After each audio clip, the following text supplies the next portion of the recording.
Di akhir 2022 1,4 miliar merugi. Ya. Kemudian ada rasio SDM, rasio pegawai di sana. Berapa sih rasio pegawai?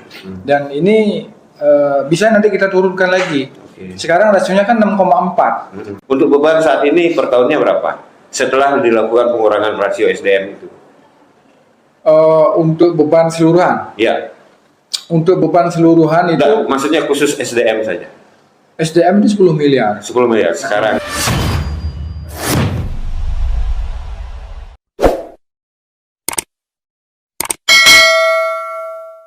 Selamat datang di Jarak Podcast. Kali ini kembali kita hadir untuk ada membahas masalah topik terkait dengan PDAM Tirto Amarto Kabupaten Jemberana yang untuk pertama kalinya meraih keuntungan hingga ratusan juta. Padahal sebelum-sebelumnya PDAM ini sempat merugi hingga ratusan juta, dan untuk kali ini, untuk pertama kalinya berhasil meraih untung. Apa kiat-kiat yang dilakukan oleh direkturnya, kita akan membahas dalam perbincangan kali ini. Sudah hadir bersama saya Direktur PDAM Tirto Amarto Jemberana, Bapak Gede Puriawan. Om Swastiastu, Pak De. Pak De, sebagai direktur sudah berapa tahun menjabat sebagai direktur PDAM? Baik, terima kasih. Saya baru 1 tahun. Jadi dimulai pada bulan Januari 2023. Oke, tentunya dalam pergantian kepemimpinan itu kan ada semacam perbaikan lah, perubahan apa yang menjadi sasaran pertama untuk perbaikan di tubuh PDAM itu sendiri? Ya, tentu yang pertama itu adalah dari segi internal. Jadi internal itu yang perlu diperbaiki. Pertama sekali itu adalah dari aspek keuangan. Nah, aspek keuangan kalau kita bicara perusahaan mau untung, tentu ada 2 aspek, 2 sisi ya. Pertama pendapatan dan beban. Jadi bagaimana meningkatkan pendapatan, kemudian mengurangi beban. Jadi perusahaan untung. Ini kalau yang dulu kan terbalik, beban dengan beban yang ada lebih tinggi daripada beban lebih tinggi, pendapatan lebih tinggi daripada beban. Jadi perusahaan mengalami kerugian. Artinya beban yang lebih tinggi kan? Beban lebih tinggi ya. Ya, dari pendapatan. Nah, untuk langkah itu apa yang dilakukan? Jadi langkah-langkahnya jelas adalah dengan meningkatkan pendapatan. Caranya adalah satu, dengan menambah pelanggan baru. Jadi dengan pelanggan baru itu tentu akan meningkatkan pendapatan. Kemudian yang kedua, di sini ada potensi kebocoran yang sangat tinggi, kebocoran air yang disebut dengan NRW, non revenue water. Nah, itu caranya adalah bagaimana kita memperbaiki di kebocoran teknis dan non teknis. Kebocoran teknis itu adalah dengan memperbaiki pipa-pipa bocor dengan secepat mungkin agar air itu tidak terbuang percuma. Kemudian kebocoran non teknis itu pembacaan water meter dengan tepat. Kemudian segel, ketika ada pelanggan tidak membayar itu harus cepat kita segel. Jadi air itu tidak digunakan dengan semena-mena. Nah itu. Kemudian terakhir adalah air tak berkening. Air tak berkening ini air yang dialirkan dengan tidak menggunakan water meter. Nah ini kita selama ini kerjasama dengan kejaksaan. Kemudian yang kedua, kita membuat tim dalam rangka penertiban sambungan. Karena banyak ini sambungan-sambungan yang belum ada water meter, airnya ngalir tapi water meternya tidak ada. Nah kemudian kita tingkatkan di sektor industri. Sektor industri ini adalah penggunaan air yang digunakan oleh industri ini sekarang kan ketat. Kita sebagai lembaga yang memberikan salah satu syarat perizinan ABT. Nah ini juga syaratnya harus menggunakan PDAM. Nah itu. Nah tadi Bapak menyinggung kan masalah pengelolaan PDAM sebelum-sebelumnya, artinya disebutkan tadi bahwa beban terlalu tinggi. Ya. Tidak, artinya dibandingkan dengan pendapatan yang katakanlah rendah. Rendah. Itu benang khususnya bebannya di mana itu? Yang pertama itu beban itu yang tinggi adalah beban SDM. Jadi kami menghitung kemarin ada 10 miliar dalam 1 tahun yang kita keluarkan. Memang di sini penempatan SDM ini kan ada rasio yang berbasis kepada analisis beban kerja. Rasio pegawai dibandingkan dengan jumlah pelanggan. Saya kemarin baru masuk, rasionya itu 7. Jumlah pegawai itu 178. Di akhir tahun 2023 ini jumlah pegawai itu 166. Jadi intinya kita tidak mengeluarkan menunggu pensiun. Ini kan tiap tahun ada pensiun sama seperti PNS. Tapi tidak kita isi lagi. Begitu. Nah, itu bisa kita efisiensi. Jadi beban pegawai itu sangat tinggi, kita tidak lagi memasukkan yang baru. Salah satu langkah. Kemudian efisiensi yang berikutnya itu adalah di di tingkat administrasi, mungkin ATK itu bisa kita kurangi. Kemudian perjalanan dinas juga kita kurangi untuk efisiensi. Ya, artinya dalam pengurangan beban itu tidak terjadi PHK ya di sini ya? Tidak terjadi PHK ya. Artinya menunggu pensiun tapi itu tidak diganti. Tidak diganti dengan karyawan baru ya. Beban yang lain mungkin? Beban yang lain yaitu mungkin beban ATK. Itu yang nilainya menurut saya itu masih tinggi karena kita sudah menggunakan online. Jadi saya nantinya juga mengarah kepada bagaimana administrasi ini paperless. Paperless itu artinya semua menggunakan sistem informasi. Jadi tidak menggunakan masih manual. Jadi minimal lah kita balik lah nanti. Jadi yang di sistem informasi itu banyak kita gunakan. Kemudian yang menggunakan kertas manual itu lebih sedikit lah. Ya. Nah kemudian itu yang sasaran utama untuk pengurangan beban. Kemudian ketika ini sudah bisa dilakukan, kemudian untuk memaksimalkan pendapatan, apa yang selain Bapak jelaskan tadi? Ini kita kan kemarin ada program peningkatan pertumbuhan pelanggan dengan menambah jumlah pelanggan. Salah satunya kita membuat gebiar, Pak. Gebiar bagi masyarakat yang ingin mendapatkan sambungan baru, kita berikan potongan 25%. Dan ini gebiar ini kita lakukan 2 kali. Jadi 2 kali itu dalam setahun. Memang kalau dulu tidak pernah, cuma sekali dalam setahun. Nanti mungkin di tahun-tahun berikutnya saya akan tingkatkan lagi gebiar ini, samping untuk meringankan beban masyarakat untuk memperoleh sambungan baru, juga kita menambah sambungan baru itu, meningkatkan pertumbuhan pelanggan.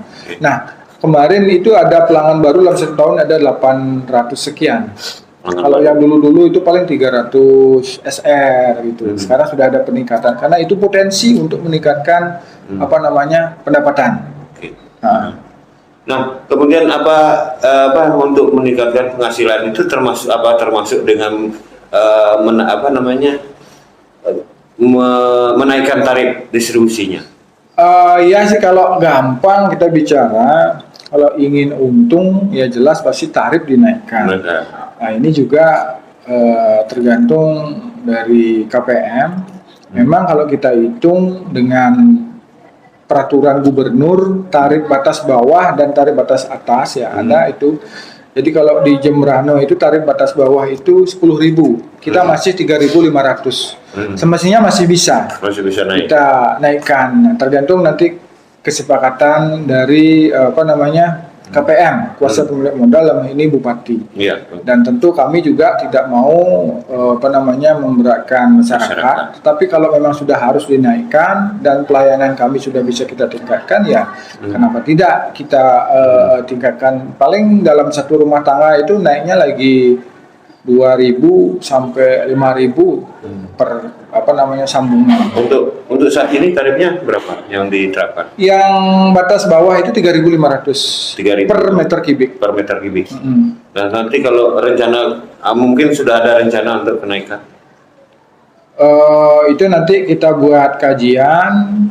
Mungkin langkah awal kita tidak menaikkan tarif ya, tapi reklasifikasi tarif. Itu salah satu langkah kami untuk meningkatkan pendapatan. Reklas tarif itu adalah mengklasifikasikan pelanggan-pelanggan Maksudnya menjadi yang beberapa golongan.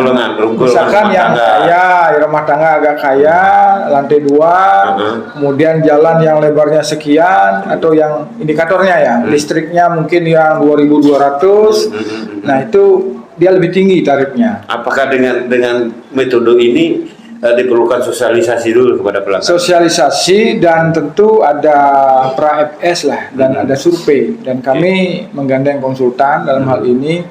Ada potensi kenaikan dalam hal reklasifikasi tarif. Dan itu sudah dilakukan? Kita rencananya tahun ini kita laksanakan, karena ini juga harus mengubah perbuk ya. Dan memang seolah-olah ini seperti menaikkan tarif. Sebenarnya tidak. Jadi masyarakat rumah tangga biasa itu tidak perlu dinaikkan, artinya tetap sekian. Tetapi yang masyarakat yang ada peningkatan dilihat dari segi rumah rumah tinggalnya atau usahanya. Kalau yang dulu mungkin hanya penggunanya untuk rumah tangga, sekarang untuk usaha, itu kan harus ada perubahan klasifikasi atau golongan. Ya, itu beda tarifnya nanti. Beda. Berarti nanti itu tarifnya akan diberlakukan beda. Oke. Kembali ke dari awal, begitu Bapak menjabat, kondisi PDAM pada saat itu apakah dalam kondisi yang minus atau gimana? Oh ya, jelas kemarin itu sudah ada pemeriksaan dari KAP. Itu kemarin di akhir 2022 1,4 miliar merugi. Ya. Nah, terus itu bisa Bapak tutupi dalam kurun waktu 1 tahun? Ya, jadi dalam waktu kurun 1 tahun kita mendapat keuntungan 739 juta ya kurang lebih. Tapi itu memang belum diaudit. Itu ada kenaikan 150% dari minus 1,4 miliar. 1,4 miliar itu. Ya, itu salah satunya dengan penambahan jaringan pelanggan itu ya. Untuk saat ini berapa jaringan yang tersedia di Kabupaten Jemberana? Untuk sekarang jumlah pelanggan itu per akhir 2023 25.893. Berapa? 25.893. Dengan volume pendapatan per bulan? Per bulan kalau ini dihitung dari daftar rekening yang dicetak atau DRD, sekitar pertama sekali masuk saya masih di 2 miliar 100. Sekarang rata-rata di 2 miliar 200, 2 miliar 300 per bulan. Per bulannya. Ya. Per bulannya. Kemudian untuk rencana-rencana peningkatan pelayanan, kemudian untuk klasifikasi pelanggan itu sendiri tentunya akan harus dibarengi dengan peningkatan pelayanan. Ya, gimana kiat Bapak untuk meningkatkan pelayanan itu sendiri? Ya, jadi salah satunya kita menggunakan dibantu oleh sistem informasi. Artinya begini, ketika ada kebocoran, kita cepat mendeteksi di mana ada titik bocor. Tentu itu menggunakan bantuan IT, alat. Jadi ada semacam manometer, ketika ada tekanan menurun, kita akan tahu dari HP. Nah, ini menggunakan sistem SCADA atau menggunakan JIS, di mana titik-titik yang tekanannya menurun. Tentu kalau tekanan turun, apa yang terjadi? Gangguan di pompa atau ada kebocoran. Nah, ketika ada kebocoran itu tentu akan menghambat penyaluran air kepada pelanggan. Nah, ini kita sudah ada beberapa kerjasama. Mulai tahun ini masih uji coba. Kami mendapatkan 3 bulan gratis uji coba. Nanti selanjutnya baru nanti kita sewa. Ada beberapa titik-titik yang kita isi dengan alat elektronik agar gampang memantau ketika terjadi penurunan tekanan. Itu salah satu. Jadi kita cepat melayani. Oke. Kemudian di Kabupaten Jemberana dengan kultur daerah yang katakanlah berbeda, mungkin ada daerah yang sulit untuk didangkau pelayanan PDAM. Oh, ada. Kalau di kita itu kan ada aspek jangkauan teknis ya, dan jangkauan administrasi. karena ini sifatnya topografi kita, geografis kita ini kan daerahnya juga ada yang jauh dari pemukiman dan ini sifatnya ada yang datar dan ada yang ke gunung gitu ya.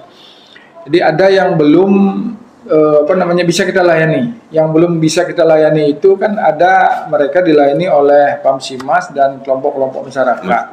Nah, kalau yang sudah ada jaringan kita di cakupan layanan teknis itu pun juga masih 60% yang menggunakan PDAM. Karena di sini juga di samping juga ada Pamsimas, ABT kita kan masih bagus. Jadi pengaturan ABT khususnya untuk rumah tangga ini kan belum diatur. Boleh saja menggunakan ABT sepanjang untuk keperluan rumah tangga. Jadi itu yang menjadi saingan kita. Lain kalau di kota-kota besar ketika mereka ngebor air tentu airnya kotor karena sudah tercemar. Tapi kalau di Jembrana ini masih bagus, kalau kita menggunakan ABT. Itu juga menjadi saingan lah, boleh dikatakan saingan lah. Kenapa mereka tidak memilih PDAM? Gitu. Ya. Nah, kemudian ada persoalan-persoalan yang kita pantau selama ini menjadi persoalan yang klasik, misalnya ketika cuaca. Nah, tentunya seperti di musim penghujan karena sumber air dan sumber di hutan kan begitu, sering terjadi gangguan instalasi sambungan pipa. Bagaimana itu untuk ke depan sehingga tidak terjadi lagi atau paling tidak menekanlah hambatan-hambatan itu. Ya, di sini kan kita punya yang disebut dengan dokumen RPAM Rencana Pengamanan Air Minum. Ketika terjadi gangguan di sumber, kita sudah antisipasi. Nah, ini juga bukan hanya gangguan itu pada saat musim hujan, tapi musim kemarau juga. Jadi di musim hujan kita gangguannya mungkin pipa itu lepas, itu kan bisa saja karena banjir. Seperti yang terjadi di Penyaringan, bencana kemarin hancur semua itu. Nah, ini bisa kita tangani tentu. Ketika sudah mulai ada hujan, tentu anak-anak staf kami juga sudah siap-siap. Dan begitu juga dengan musim kemarau. Musim kemarau apa yang terjadi? Pasti debit akan menurun. Ketika menurun, pasti tidak sampai ke pelanggan airnya. Nah, itu yang justru kalau kami yang menjadi masalah pada saat musim kemarau. Ya. Ya, oke. Ini ada satu desa yang sudah dari beberapa bulan, katakanlah sudah lama juga melakukan keluhan-keluhan. Artinya memang sempat ada jaringan instalasi dari PDAM tetapi tidak bisa mengalirkan secara maksimal. Contohnya kita sebut saja Desa Yembang. Itu terutama di daerah Banjar Kaleran, itu gimana mengatasinya, Pak? Ya, kemarin yang di Bumbungan ya, itu dampak bencana tahun 2022 akhir ya. Kan ada bencana. Jadi ada 2 sumber kami yang hilang di Penyaringan dan di Bumbungan. Nah, ini kita bicara yang di Bumbungan ya. Yang di Bumbungan itu hilang sumbernya, tentu yang di hilir daerah Yembang, daerah Kaleran dan Kaler itu tidak mendapat suplai air. Itu pun sampai sekarang. Nah, kami dengan Pak Perbekal, dengan Ibu Ketua DPRD juga sudah disampaikan agar bagaimana masyarakat yang sudah ada jaringan itu mendapat suplai air lagi. Dan pada tahun ini sudah dianggarkan mencari sumber air baru. Karena itu kan menggunakan sumbernya itu dari mata air. Mata air ya. Nah, jadi itu sudah kita survei kemarin dengan pihak desa. Sudah kita temukan 1 sumber air baru karena yang dulu itu sudah hilang karena bencana. Dan di tahun ini sudah dianggarkan oleh Pak Perbekal dan Ibu Ketua agar tahun ini bisa dikerjakan. Mudah-mudahan setelah pengerjaan itu masyarakat yang terdampak kemarin bisa nanti kita suplai air bersih. Jumlah pelanggan yang dimiliki oleh PDAM sekarang kan sudah sangat berimbas dengan penghasilan, katakanlah keuntungan yang diraih oleh PDAM itu sendiri. Ini kan katakanlah sebagai pemecah rekor baru kali ini meraih untung kan gitu. Di tangan Bapak PDAM baru kali ini untuk meraih untung hingga ratusan juta dalam kurun waktu 1 tahun. kemudian tentunya beban dikurangi, kan begitu, beban dikurangi. Sampai saat ini rasio yang apa sudah standar atau memang masih perlu pengurangan? Itu kan ada beberapa aspek ya dalam penilaian kinerja kami yang dinilai oleh BPKP setiap tahun ya laporannya. Itu ada aspek keuangan, ada aspek operasional, ada aspek SDM, ada aspek pelanggan. Kalau dari sisi aspek keuangan, di sana kan ada rasio-rasio keuangan. Keuangan dia betul. Seperti ROE, return on equity, rasio likuiditas, rasio rentabilitas. Jadi dibandingkan dengan yang dulu memang ada kenaikan, tapi belum maksimal. Artinya bisa dimaksimalkan lagi rasio-rasio itu. Kemudian ada rasio SDM. Rasio pegawai di sana. Berapa sih rasio pegawai? Dan ini bisa nanti kita turunkan lagi. Sekarang rasionya kan 6,4. Kalau di daerah-daerah lain yang PDM-nya bagus, yang keuntungannya juga besar, itu rasionya 4 orang berbanding 1000 pelanggan. Ini rasio ini dibandingkan dengan pelanggan. Kita masih 6,4. Tapi kalau saya baru masuk ini masih 7. Ini sudah kita turunkan terus. Yang mudah-mudahan nanti bisa sampai di level 5 terus ke 4. Ini bertahap lah. Artinya akan terus ada pengurangan rasio SDM itu ya. Terus ya. Tapi sekali lagi saya tegaskan bahwa dalam pengurangan rasio SDM itu tidak ada PHK kan di situ. Tidak ada PHK. Jadi menunggu yang pensiun, namun tidak diganti. Untuk beban saat ini per tahunnya berapa? Setelah dilakukan pengurangan rasio SDM itu? Untuk beban keseluruhan? Ya. Untuk beban keseluruhan itu? Maksudnya khusus SDM saja? SDM itu 10 miliar. 10 miliar, sekarang setelah ada pengurangan? Setelah ada pengurangan, tapi kalau tidak ada kita bendung, tidak memasukkan ini bisa lebih dari itu. Ya, oke. Kemudian untuk target ke depan?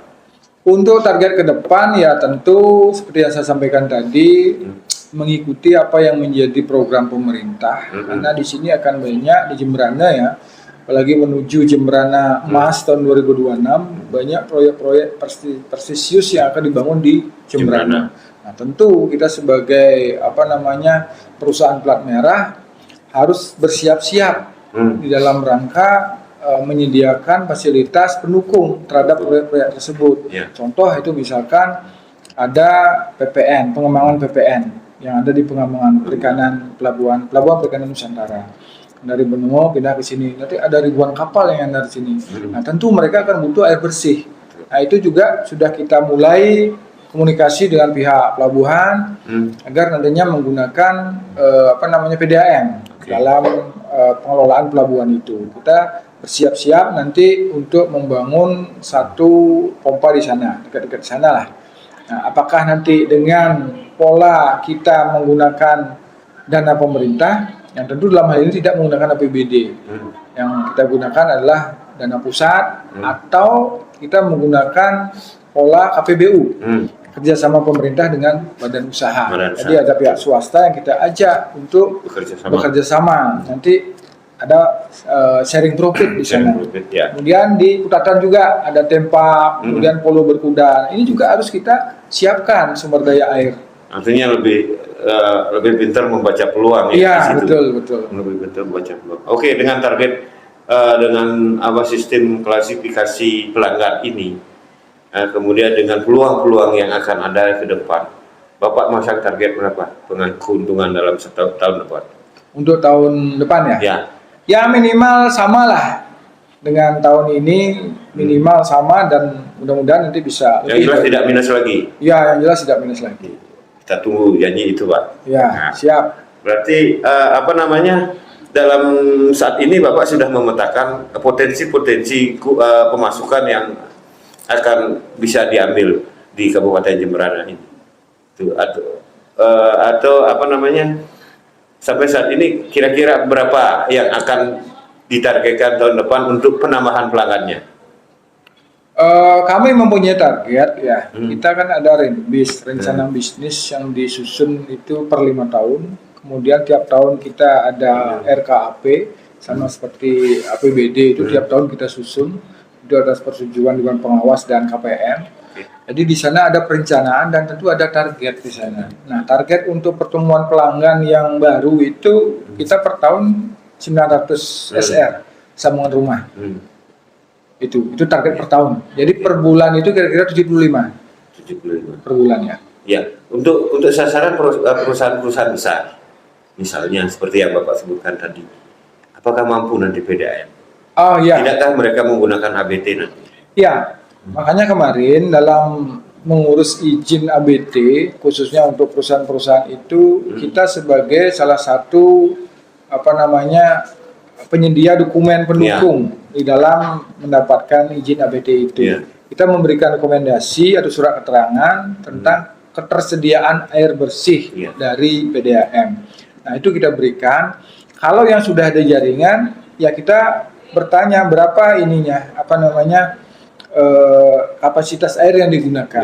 Nah, sekarang ini kita biasanya 50% menggunakan PDAM, yang 50% masih menggunakan ABT. Yang nantinya di tahun berikutnya nanti full menggunakan PDAM. Dan ini juga masih banyak perusahaan-perusahaan yang tidak menggunakan PDAM. Dia mempunyai sambungan PDAM tapi tidak digunakan. Justru mereka lebih menggunakan ABT. Nah, inilah kemarin kita kerjasama dengan membuat MOU dengan kejaksaan. Sudah dibantu juga oleh Ibu Kujari dan teman-teman dari kejaksaan dalam rangka mensosialisasikan agar PDAM yang sudah ada di masing-masing perusahaan itu bisa dimanfaatkan secara maksimal.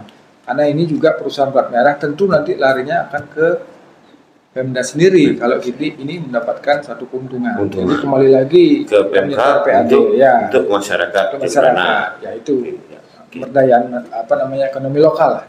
Demikian tadi perbincangan saya dengan Direktur PDAM Tirto Amarto Jembrana, Bapak Gede Kuryawan. Jadi kita bisa garis bawahi semenjak baru satu tahun beliau menjabat sebagai Direktur PDAM, tangan dingin beliau sudah meraup keuntungan 700 juta lebih atau hampir 1 miliar.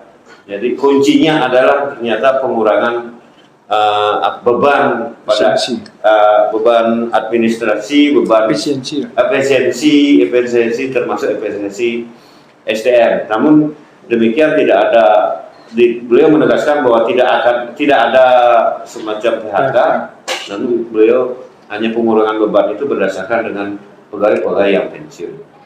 Dan untuk target yang kemudian penambahan pelanggan itu menjadi faktor yang sangat penting untuk menunjang pemasukan dan akan terus digenjot ke depan sampai pada tahap klarifikasi pelanggan, penggolongan jenis pelanggan, itu akan menambah pendapatan. Dengan demikian target tahun berikutnya akan terus penanggutan lebih tinggi sehingga lebih banyak bisa menyumbangkan keuntungan untuk PAD. Sampai ketemu pada perbincangan berikutnya. Om Sasti Sati.